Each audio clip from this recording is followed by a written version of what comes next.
सज्जन ban बरा ना होवे,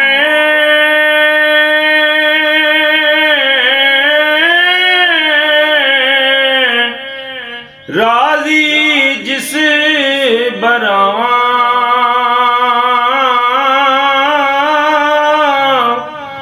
घर आए दा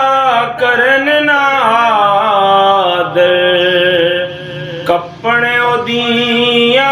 वावां दोस्त यारे किसे दा हिक दिन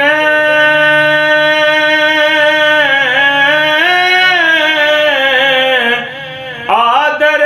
बाना होवे,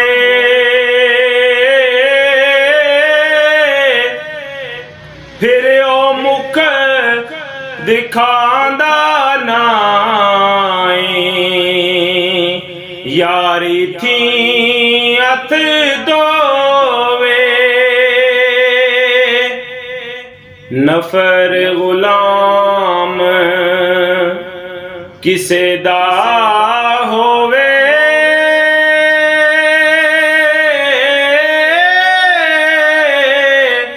खिदमत अंदर ढिला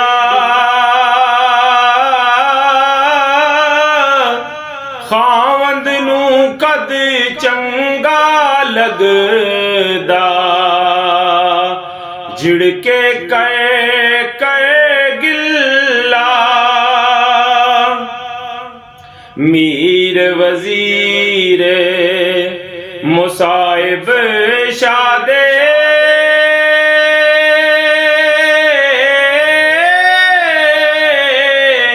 हुक्म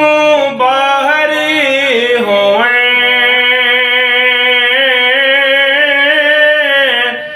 शाख देड़े गुस्सा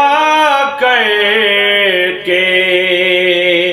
और बिनो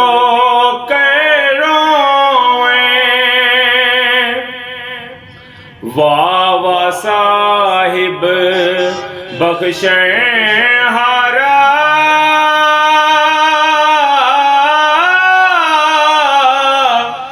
तक तक एडे गुनाह इज्जत रिज़्क़ नखू से सा